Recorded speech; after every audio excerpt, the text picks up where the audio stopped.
The ins and outs of a healthy lifestyle routine. A healthy lifestyle includes proper care of all factors of life: body, mind, senses, and soul. This care is given through proper dinacharya, daily routine, rutucharya, seasonal routine, and sadvritta, good conduct. Getting up early in the morning, proper food habits, proper work schedules, regular exercise, yoga practice, sufficient relaxation, frequent massage, and proper care of psychological factors are the main aspects of a healthy lifestyle. Deviation from a healthy lifestyle. In today's world, there are commonly many unhealthy deviations from the ideal healthy lifestyle, even for people who try to live well. Our societies do not support sustainable health, so it is a challenge to take on the responsibility ourselves. Changes have been so rapid that we didn't even notice them. Just think of how different life was even 25 or 50 years back. As a society, we have chosen to sacrifice our health to adapt to the modern world. Please sit back, relax, and give some serious attention to see what changes have occurred. Then consider how you might slow down, adopt some of the practices of your grandparents, and choose to live at a pace that actually supports a happy, healthy, long life. Sleep. As mentioned earlier, sleep is an important part of the daily routine and as important as food and proper behavior. It should not be sacrificed at any cost. On the other hand, certain people sleep excessively. That also produces various diseases and it should be avoided. One should feel fresh after getting up. This indicates that sleep was sufficient. Sleeping during daytime is also not allowed for healthy adults, except in very hot weather. Generally, napping is not good and leads to obesity. There are some exceptions where napping is fine, like during pregnancy and just after giving birth. Babies and young kids, old people when ill, or for people who work overnight. The rule of thumb is that you never want to sleep after eating food. So if you must nap, do it before lunch so you don't cause yourself indigestion or acidity. Interestingly, if you wake up in the morning and you feel heavy and you feel like last night's dinner is still in your stomach, pain, gas, bloating, you can sleep a bit longer so that the meal will digest fully. But the important thing to learn about this is that you either ate too much in the night before or too heavy food, or you ate too close to going to bed. This needs avoidance for future. Sex. Sex is another important aspect of life. It is one of the pillars of life. It should be performed with proper guidelines. Being a natural instinct, it should not be avoided or underused, as that leads to suppression of the urge. On the other hand, it should not be overused or misused. It gives the utmost pleasure of life as well. The most important thing that is required is ethical satisfaction of the urge for pleasure and satisfaction. Hindu culture emphasizes entering the Grihastha getting married for the purpose of sexual pleasure and progeny. And this is the best system even in today's era. Dating, partnerships, LAT relations are more common in Western countries like US. Here a particular mindset has been developed since childhood. If the things go on smoothly, nobody will bother about them. But it becomes lonelier after the age of 40 as it becomes difficult to find lasting partnerships. As compared to that, married life, which seems to bring intimate relationship, lasts till the end of life.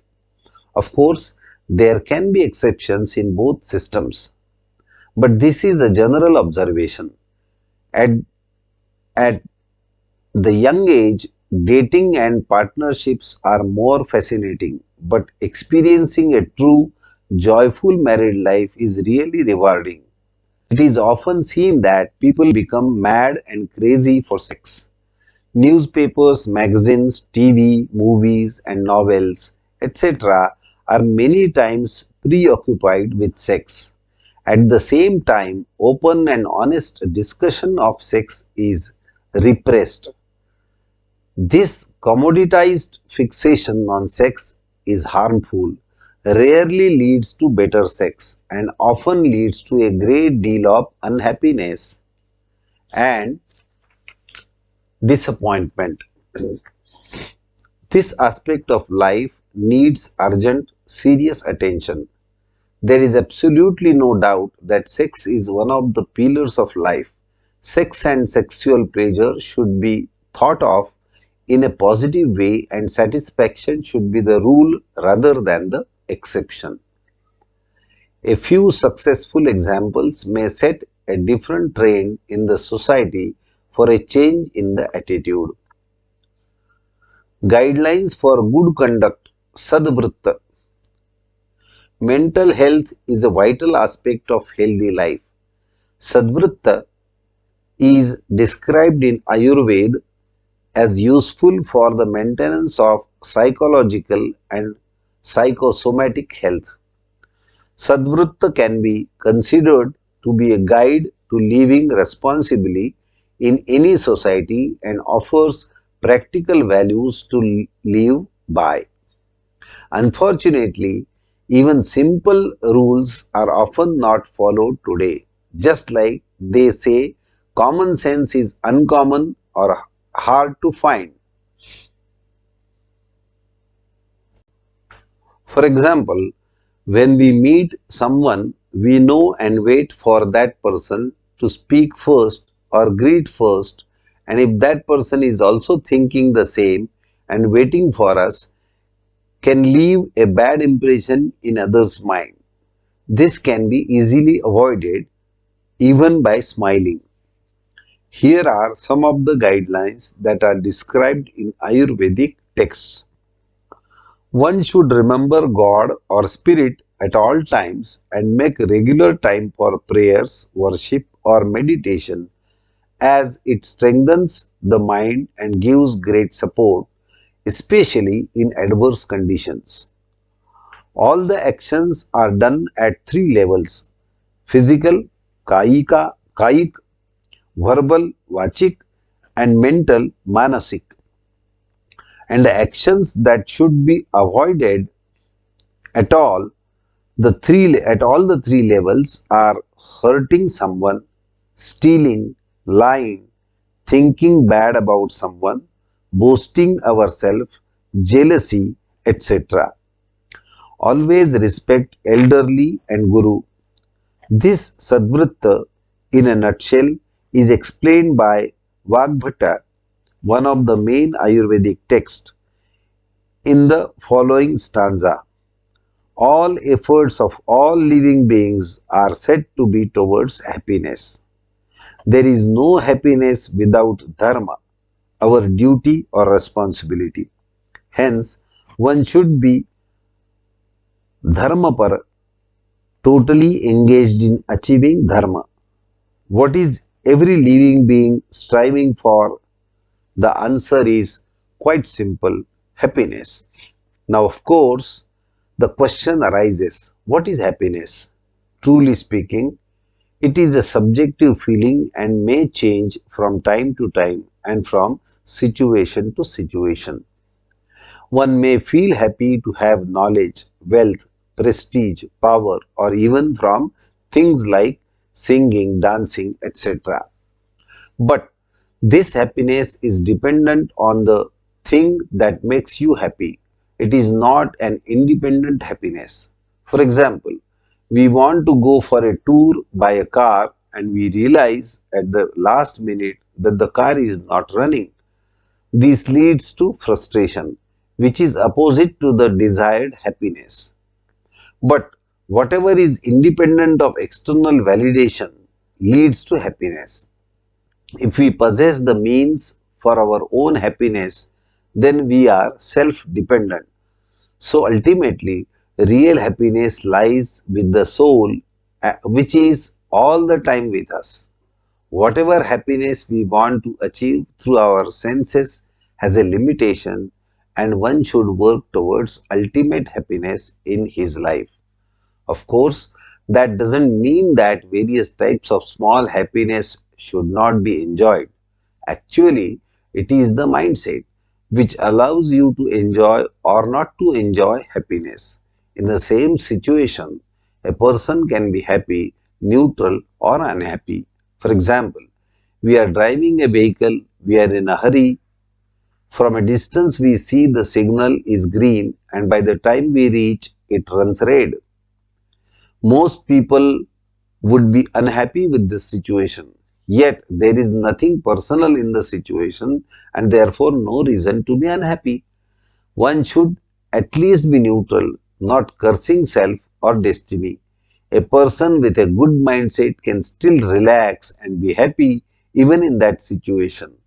It is always better to try to be happy even in stressful situations. Sukh or happiness is dependent on dharma, our duty or responsibility. Most of that happiness is dependent on wealth and power. So many people try to achieve wealth and power with a belief that the wealth and power will bring happiness to them, even if it is sought using unethical and improper ways. The story of Valmiki, the great poet of Ramayana, is famous for this.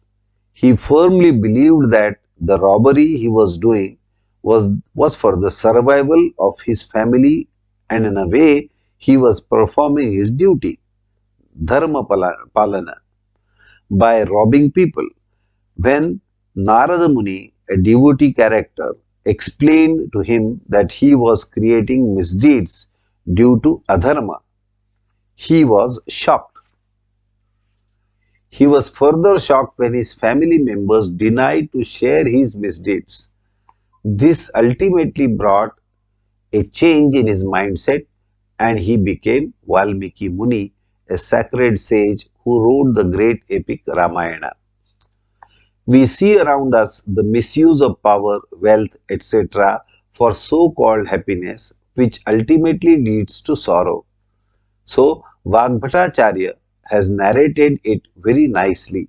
He says, without dharma, there won't be any happiness, and this situation we have to face every now and then. Hence, we should be dharmapar. Do so, one has to think in every moment what is dharma in each situation and stick to that.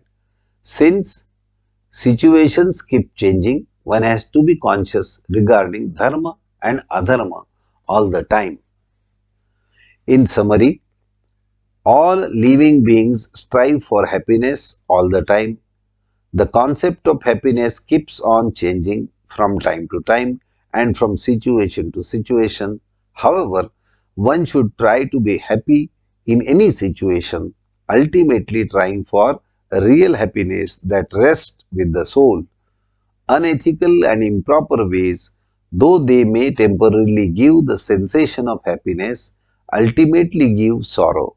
Hence, one should be constantly engaged in achieving the dharma to achieve happiness in life. Morality and ethical behavior have to be learned in childhood.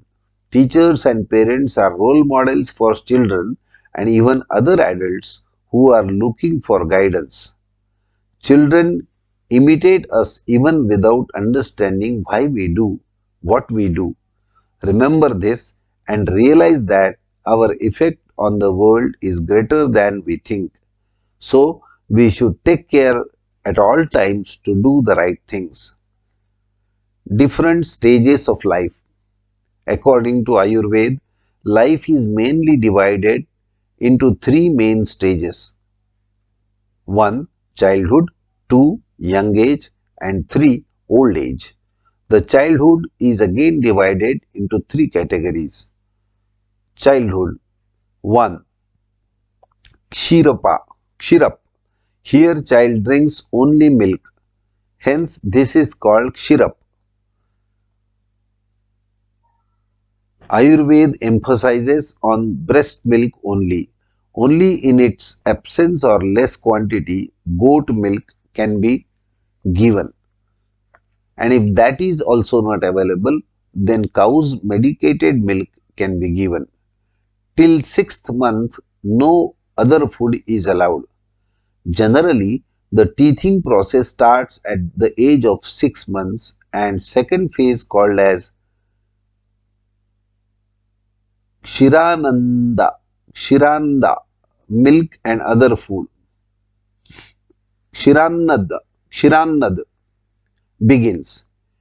In the first phase, when the child is on breast milk, the mother has to take care of her diet, behavior, etc. Otherwise, the breast milk can get vitiated by dushtasthanya, and child may suffer from diseases like vomiting, loose motion, etc. In that case, the breast milk has to be examined, and if found vitiated by a particular dosha, the mother has to be treated accordingly. This is one of the peculiarities of Ayurveda. Regular massage to both mother and baby is essential every day. The baby sleeps very well, she gains weight, and even the complexion gets improved due to massage. Previously, modern medicine was of the opinion that skin is a very good barrier and hence oil massage has no role to play. But Ayurveda has emphasized on massage for thousands of years. Now, conventional medicine has realized that the skin is a selective carrier and massage does nourish the body. Kshiranad stage. This is generally supposed to be from 6 months to 2 years. Here the child accepts both milk and other diet, and hence it is called as Kshiranad. According to Ayurveda, the teething process may create imbalance of dosha leading to various diseases in the body, in the baby. Hence, Ayurvedic texts prescribe some medicines for easy teething. There is preparation from rice flake, laja, and this helps the baby to detach from mother's milk. Gradually, the baby starts taking all sorts of food material. Ayurvedic text describes about the clothing of babies. Various toys and also have been described. Various toys also have been described, and the precaution in making toys also has been described. Annada. Anna means food, Ada means to eat. Another stage. This is from third year onwards to the age of 16 years. The child has to be under control and supervised by an elderly person. No independence is given to children. There is predominance of kapha dosha in childhood. Pitta in young and middle age, Vata in old age. Accordingly, the care is needed to keep these dosha in balanced form. School going children.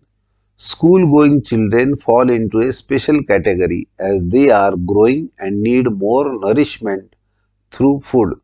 In India, there are two batches of children in many schools.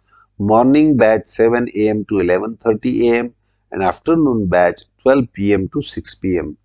There are certain schools which run from 9 am or 10 am to 5 pm. Children generally have two recess, one of short duration of 10 to 15 minutes and the another of 30 minutes. Depending on the batch, the schedule has to be managed. If it happens to be a morning batch, children have to wake up early in the morning. Ideally, they should be they should pass a motion, drink milk and then go to school. They generally carry two tiffin, small quantity for short recess and vegetable and roti for longer recess. They come home and have their general lunch and usually sleep when they are under 10 years of age. Later on, they may not sleep but do their homework, have some breakfast and play, come home, have dinner and then sleep. In reality, they want to watch TV or play games on computers and hence are late in going to sleep. As a consequence, they are forced to wake up early in the morning with haste for brushing the teeth, bath, and prepare for school. They have to drink milk in a hurry. To compensate sleep, they sleep during daytime after lunch, and that causes obesity and worm infestation. Many a times children do not want to eat, but their mothers force them to eat for nourishment. This gives rise to various diseases later. As compared to this, the second batch of school is better. The children can sleep better, can have milk in the morning and then lunch at the home before they leave for school. They can have a small breakfast in the recess and dinner at proper time at home. Secondly, the home food is getting replaced speedily by fast food in the form of bakery food items like cake, bread, pastry, pizza, burger, noodles, etc. Actually, the traditional food in the form of roti and vegetable or paratha, roti stuffed with vegetables, or laddus, a kind of sweet which can be easily preserved for some weeks, is ideal. But due to the advertising campaign, children are getting attracted to fast foods and they pressurize the parents constantly for having the fast food. Obesity has become a matter of concern and irritability, loss of concentration, etc. are also on the rise worldwide. Homely atmosphere and governance by elderly person is must. Grandfather and grandmother can play a vital role in this regard and it is mutually beneficial to all generations. Young age. The young age starts from 16 to 40 years. After 17 years and above, he or she should be treated as a friend and independence has to be given. This is the golden period of life. Generally, people are in a healthy state with full vigor and vitality.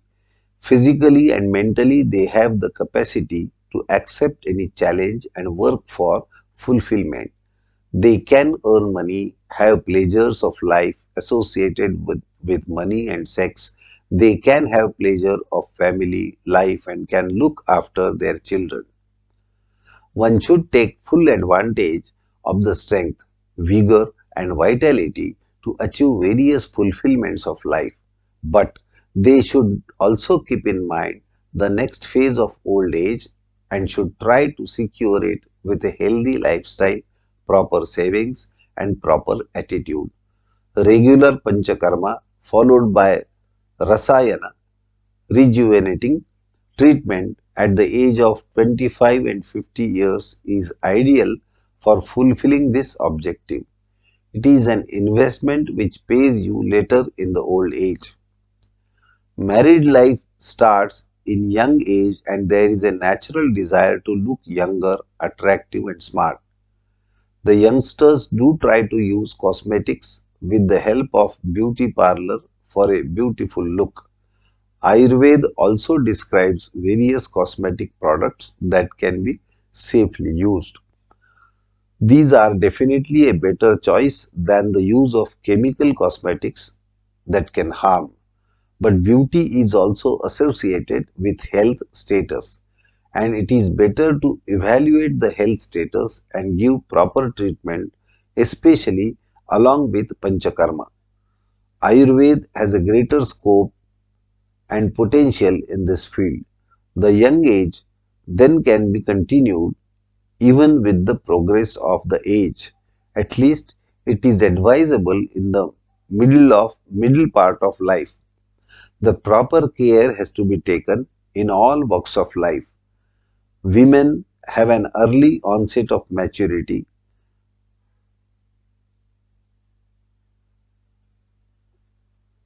around 12 years and even early cessation of fertility menopause around the age of 50 years. Hormonal replacement therapy is in use, especially in Western countries after menopause in certain individuals. But this is against nature and one should not go for it.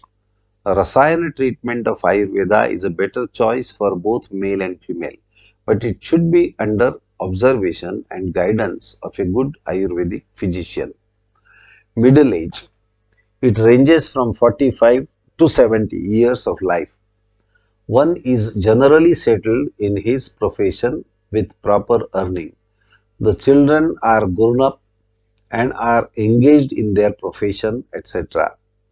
One may have the pleasure of being a grandfather, grandmother, but the beginning of the old age now starts showing some symptoms in the form of restrictions on physical abilities, restrictions in making bold decisions, or restrictions on accepting new responsibilities. The vacant mind after retirement, if not engaged properly, can become a devil's workshop. The stress and strain experienced in earlier life may start showing their effects in this phase. It is better to relax, take a review of life spent and decide guidelines for the future. Maintaining health is utmost important for fulfillment of any objectives. Regular massage, relaxation of body and mind, regular exercise and proper food habits will keep the person fit and healthy. Old age.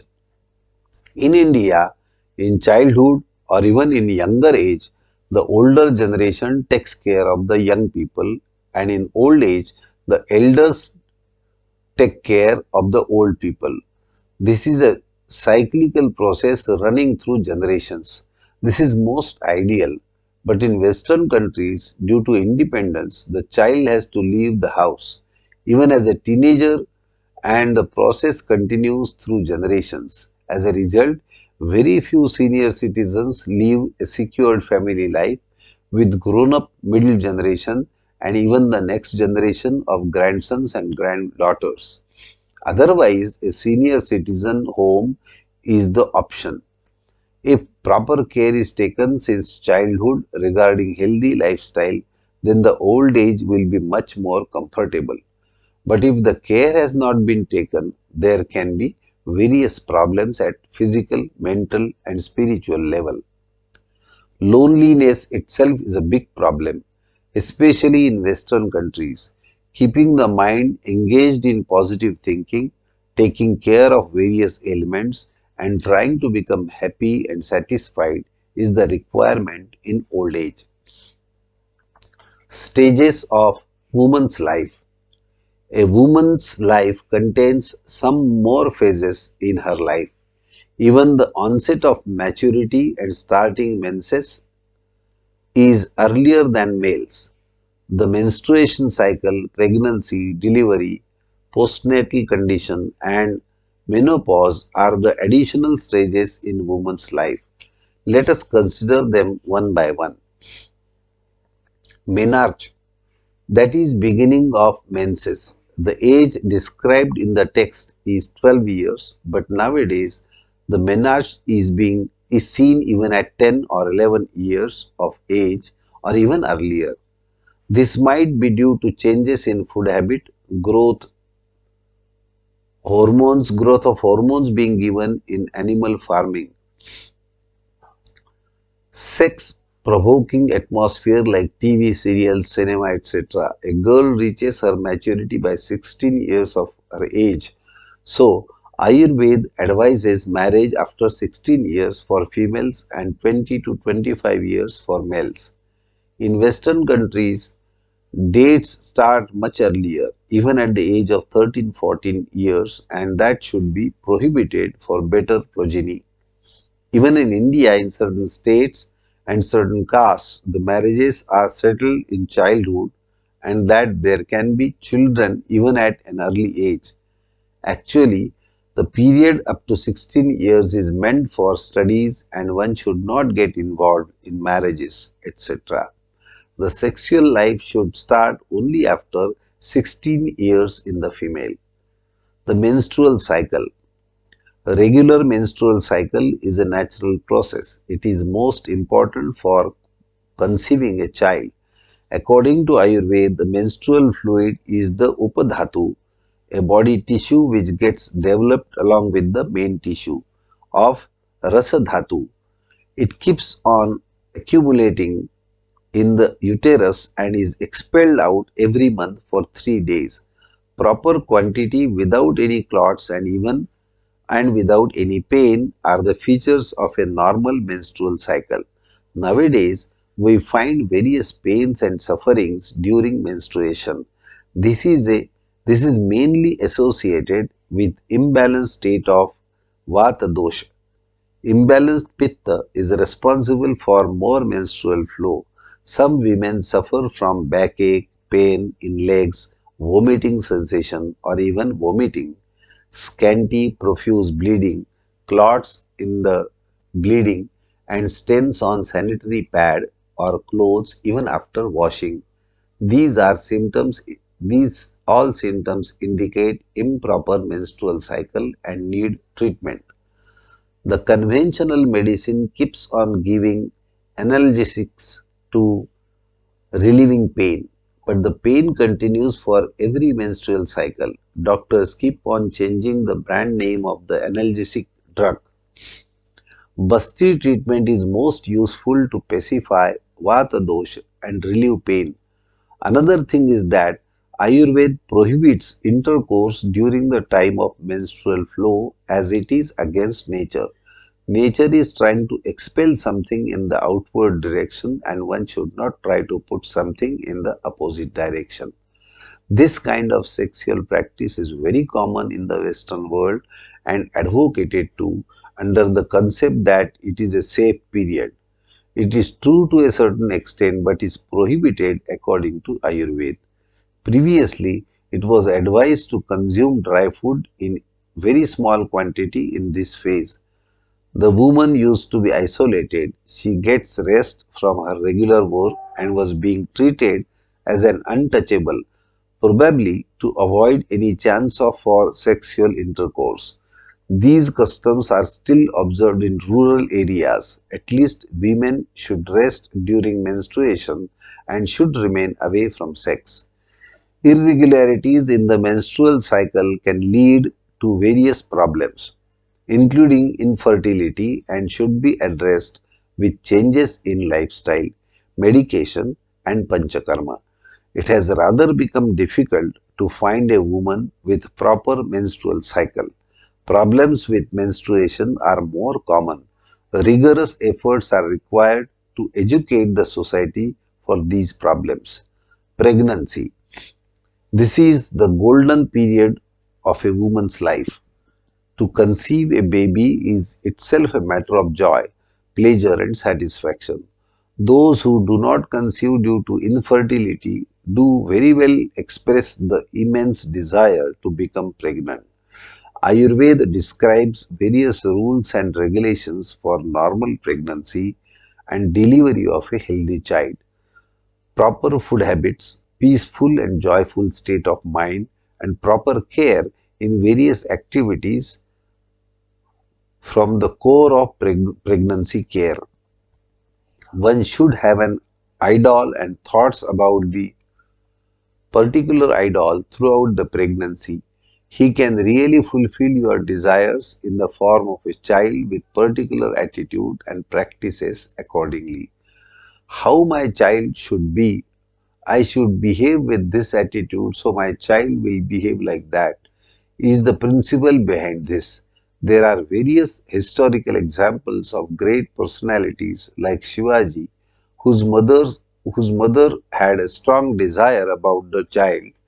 They meticulously tried to give instructions to the fetus, and thus the great personality could get a shape. Thus, the pregnant woman has to think properly for the best progeny. Ayurveda advises particular diet in particular months of pregnancy. This has a direct relationship with the development of fetus in that particular month. Basti treatment has been advised during the 8th month. Regular oil massage along with dharana, yoni pichu dharana, putting a piece of cloth soaked in oil in the vagina, is recommended from beginning of the 9th month. This helps in normal delivery, which has become very uncommon nowadays. Even the labor pain is bearable. One should not try to go for painless labor as it is against nature. Pregnancy and delivery are natural processes and one should try for their normalcy. Postnatal phase. Delivery of a child is really the second birth of the woman as well. The vitiated vata dosh has to be pacified with proper oil massage followed by fomentation. This is being followed in the traditional Indian system. But nowadays, due to westernization and deliveries through caesarean section, it is getting reduced even in Indian women. Actually, the practice should be received along with light but nourishing diet for regaining the strength and also for sufficient good quality of breast milk. It is fortunate that conventional medicine is also propagating breast milk as the best milk for the babies. But it is better to use natural resources instead of a formed feeds. There are various restrictions like drinking and using hot water during this period. They have to be strictly followed till the menstruation starts again. Generally, it is delayed up to 6 months due to lactation and thereafter she is free from restrictions. Menopause. The ideal age for menopause is 50 years. But now we see menopause much earlier starting from 40 years of age. Moreover, due to disturbances in the menstrual cycle, especially like menorrhagia, excessive vaginal bleeding, hysterectomy, removal of uterus, is advised even as early as at the age of 30 years. This leads to hormonal imbalance resulting in obesity, osteoporosis, and even certain skin diseases. Pitta and Vata dosha are mainly responsible for these disturbances, and one should find out the causes at physical as well as psychological level. Proper Ayurvedic treatment is required to pacify the imbalanced state of doshas and to get or restore and to set or restore the normal menstrual cycle. Unfortunately, the approach of conventional medicine is very much mechanical and hysterectomy and hysterectomy has become very much common even at an earlier age. Osteoporosis is also becoming very common in association with the menopause. Lack of vitamin D milk due to stationing of cow in shelters is the main cause. They should walk in bright sunlight.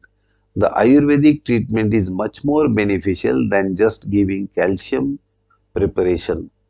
Basti treatment is also very effective for osteoporosis. To summarize, human body shows changes in different stages of life which should be accepted and respected. One should understand it thoroughly to understand the condition of doshas and needs of the body at that particular stage. Each phase, when followed in the natural course, leads to healthy life. Ultimately, a habit of healthy lifestyle ensues. Seasonal variations. Ayurveda divides one year into two parts according to the position of the sun, either in the northern hemisphere, Uttarayana, and in the southern hemisphere, Dakshinayana. In Uttarayana, the sun is more powerful and it takes away the strength of the universe and of the living beings and is hence called as Adanakal, a time period which deprives you of strength. In Dakshinayana, the moon is more powerful and gives strength to the universe and the living beings and is hence called as Visargakal, a time period which gives you strength. Adanakal comprises of three seasons, viz. Shishira, latter half of winter, Vasant, spring, and Grishma, summer. Whereas Visargakal comprises of these three seasons, viz. Varsha, rainy season, Sharad, autumn, and Hemant, first half of winter. Out of these 6 seasons, 3 seasons called as winter, summer, and rainy season are major. The seasons follow cyclically as Shishir, latter half of winter, Vasant, spring, Grishma, summer, Varsha, rainy season, Sharad, autumn, and Hemant, first half of winter. The universe undergoes cyclical changes as per the season and so also our body. The doshas have a rhythmic pattern of aggravation and regression according to seasons. Therefore, Ayurveda describes purification processes, panchakarma and also seasonal regime for every season.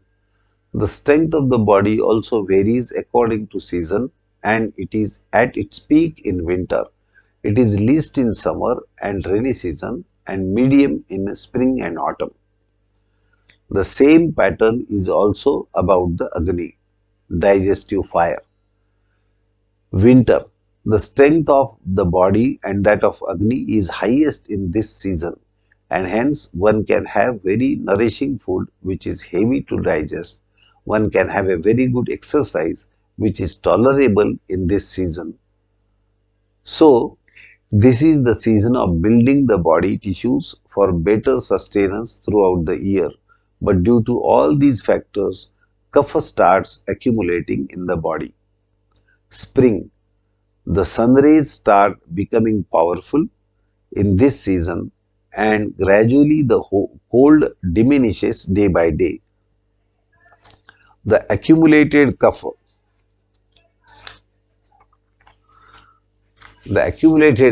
starts getting liquefied due to heat that hampers the Agni. In order to conquer this kapha, Vamana, scientific process of emesis, and Nasya, medicated nasal instillation, is administered. Exercise can be continued. The diet has to be adjusted for reducing kapha. Those who suffer from sinusitis, bronchitis, asthma, etc., which are diseases caused by kapha dosha, should go in for Vamana process. It helps them throughout the year.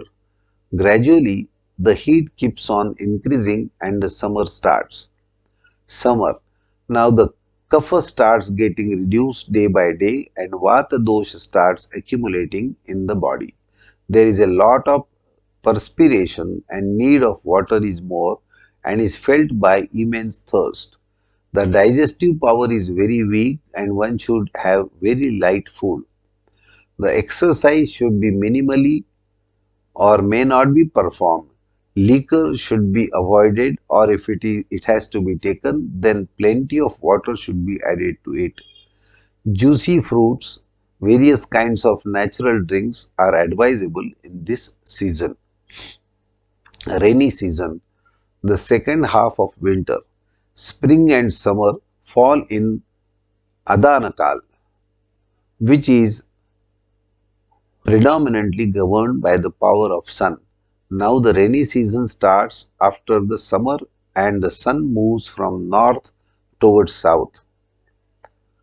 The moon starts becoming powerful now and rainy season, autumn and first part of winter, that is Hemanta, contribute to Visarga Kal. The strength of body and Agni is the lowest in the rainy season. It gradually starts increasing and reaches its peak in winter. The food should be very light in rainy season. The natural water contains lots of impurities and hence should be filtered and boiled. Now the accumulated Vata dosh gets aggravated and starts producing symptoms. So the Basti treatment is recommended during season to pacify Vata dosh. Fumigation of clothes is recommended during this season for the increased moisture. Hot spicy substances are useful to strengthen the digestive fire that leads to accumulation of pitta dosh in the body. Autumn. Now the sun starts becoming powerful for the time being as the rainy season ceases. And so the accumulated pitta gets aggravated and starts showing its symptoms. Hence, virechana, scientific treatment of producing loose motions, is recommended during this season. Pitta and Rakta have a close association and Rakta blood also gets vitiated and said and hence Rakta Mokshana blood letting is also recommended in this season. Food material pacifying Pitta dosh is recommended during this season. Then again comes the winter and the process continues. According to geographical position on the earth, various countries have different kinds of seasons with different durations. In India, we are getting all 5 seasons, but the autumn has comparatively less period. One has to look for the seasonal changes in the atmosphere and the sequence of accumulation and aggravation of dosha and then follow seasonal regimen accordingly. This varies from country to country and even within a country from one region to another. But the principle should be noted and one has to take care of Agni and Dosha. Due to advancements in physics, we have made many changes, especially in living atmosphere, transportation, etc. The houses can be heated and kept warm in winter and can be cooled artificially in summer now. The houses provide a very good shelter during rainy season. Food material is stored for a long time at cold storages and even at home, but that has given rise to eating of off-season fruits and foods stored for a longer period. Modern devices, though very easy to use, have produced a long-term effect on our environment, giving rise to disturbances in natural seasonal cycles. The threat of global warming is immensely felt by all of us. We should at least now wake up and go back to natural devices once again to save the universe so that we will be saved. Fortunately, A revolution for saving the universe has already begun, and we should support it for our own interest. So it's worthwhile to have a look at ancient housing patterns.